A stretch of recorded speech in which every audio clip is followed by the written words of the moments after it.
Muhammadu.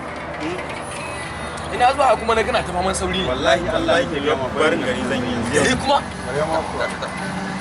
Ka bar gari to ka zai ina haba Muhammadu. Kire irin wannan magana da Allah. Tafi can kudu nema aikin yi. Saboda gaba ɗaya arewacin nan namu sai a hankali wannan. Haba Muhammadu. Wannan kuma wani irin magana kake yi? Yanzu kai duk irin abin da ake mana a jihar nan tan ba gani ba. Kuma me ake yi a yankin namun?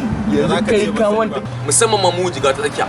Wani irin gata ne ba mana ba? Wani irin gata ne sanatar mu baya mana? Ka duba bari ka dakata bari lissafa maka ji. A jiga ta tsakiya. Ofa ta zama ruwan dare. Ya ba wa gwaram, ya ba ma boji, ya ba ma kyawa, ya ba ma dutse, ya ba ma miga. Ka bar ma ta birnin kudu wannan gida ce su ma sun samu nasu. Sannan idan ka dawo fannin noma shi fa bai kyale ba. Yayi raban taki, yayi raban injin feshi, yayi raban me yake da suna ma iri kyauta duka yake. Sannan matasan mu saboda ya fuskanci suna da buƙatar mashina, wasu sun fi ganewa da acaban nan. Haka ya zo mashin sun fi 7,000 ya dingi rabawa ya dingi raba musu ko ina sai da aka ba su mashina. Yanzu sannan ina kai ka da ya tashi saboda mutumin nan haziki ne gwarzo ne babu abin da za mu ce da irin wannan sana'a da Allah ya saka da alkhairi. Ba ka san mamanmu irin ta kasa irin ta bayan sosai ne mun maka cade ko to dan ta halikin wannan sanatan SABO MAHAMMAD NAKUDU ya bude wani yanki a dutse.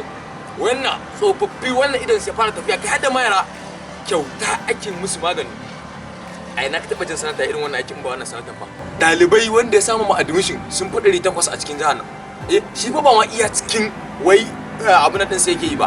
Har da ma wani yanki da ma ba su yake. Sannan da ya zo yankin mata bai fa kyale mata iya nan ba. Injin markaɗe, injin murjin taliya, sunan yawa ka tuna mu wannan abun da mata suke amfani da injin keken ɗinki duka ya zo ɗauka ya ba su. Sannan mata da ya tashi bayan ya raba musu wani abubuwan waɗanda kuma rabansu bai tsaga ta wannan yankin ba kuɗi irin ɗauka 100,000 fara 100,000 ya ɗauka yake ba su je su jajari. Sannan da ya tashi akwai wani titi can yankin wani yanki a caka ɗin na wajen migan nan ni na manta masu yankin ya je buga musu wata sabuwar lena a yankin. Sannan da ya tayi kasan su yankin sun fi mu ruwa duk shekarar ruwa ya cinye su. Haka ya je ya sa aka ba su buhunhunan taliya shinkafa da su waye aka dinki ɗauka ana ba su na saboda ruwa cinye musu garin su. Sannan ka duba gani yanzu a wannan yankin namu na jigawa ta tsakiya wanda rabu da SABO MAHAMMAD NAKUDU babu titi na kowace mazaɓa wanda bai je ya sa sola ba. Me yasa a irin wannan gwamnati ne mu ci Allah ya saka. Dan haka Muhammadu ka ga nan da kake gani yanzu jira nake yi mashin ina na nan zuwa za a bani. Dan haka ka koma gida na san in ka tafi dai kudin nan ba za ka wuce safara ba. Me za ka je ka yi a caba to ka koma gida ka kwantar da hankalinka. Na san mazaɓar ku kwanaki an yi rabon abubuwa ba a raba gidanku ba. Mashin nan na zuwa za a ɗauka baka.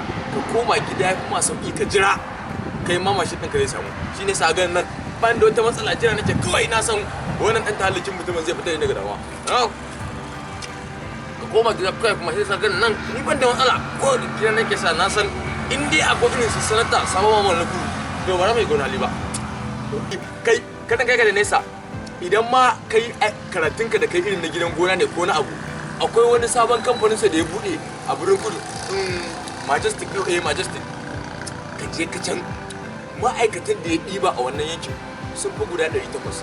To ka duba manya-manyan magasu nan in suka tashi kamfanin ma idan suka buɗe a ina suke buɗe na ga waje suke buɗe suke bari muke tafawa. Amma shi saboda burinsa mutanensa su ƙari su ci gaba ya zo ya buɗe a gida. Ai irin wannan sanata shi muke bukata.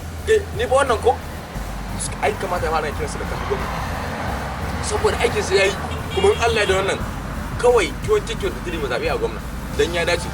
Da haka Muhammadu ka koma da kawai yanzu ka je kake zaman kai maka sauki dan ka tira maka ne. To ai ko abin da za a yanzu ma zan juya in koma in je in aje jakar. Ya fi ma sauki. Amma abokina na ji kai batun gona yanzu. Kaga kamar ni da nayi karatu a bangaren gona na yi karatun dabbobi. To yanzu kana ganin idan na je na same shi zan samu aikin yi ta wannan bangaren? Ka wasu da hankalinka. Ai kawai kana zuwa in ka samu manajan mai sukuna to magana ya kare dan shi fa wannan ba samu man da kudu Kano dai ka san ba jigawa bace ko Bauchi ka san ba jigawa bace da bambanci Jos ka san ba jigawa bace to idan ka zo neman taimako kana wannan jihar ma taimaka maki bare kuma kai dan jigawa ma ta sakiya inda yake mulka kuma kana gari ai kawai ka zo ka an gama ka sa arka kawai ka samu aiki ba abin da za a yanzu nan zan yi maza dama ba komai a cikin jakartawa na da tun zan samu kayan sakawa da zan siya ma saka kai ka san abin da za a kawai baran tashi ka je ku da ke ta rayuwa da arna ko ka ga ka koma gida kawai ai magana ta riga ta kare to shikenan wannan jama'a ha ba damuwa mutane kuma haba su rayuwar su shikenan haba ina yin wani mutane da mai da ni kuma ga sunan da su baka aiki ne su baka sana'a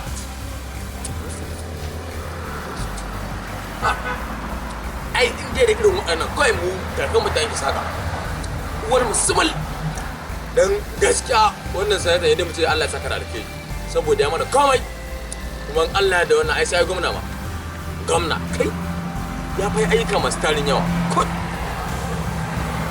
rabon mashin rabon mota rabon keken dinki rabon injin markaɗe rabon injin ban ruwa rabon taki na ji fa an ce maharo sai ba gonaki wasu noma mutumin nan gaskiya ba na sa wani lafiya ya kula da ita ilimi ya kula da shi ya ba mu wasu sutura kyauta gidan marayu shine taimako a ba malam wannan ai inda gwamna ma kawai mu san kai ya wuce ai in Allah da wannan ai kai wannan kai ne ka cika damuna ta ce ka bari ogo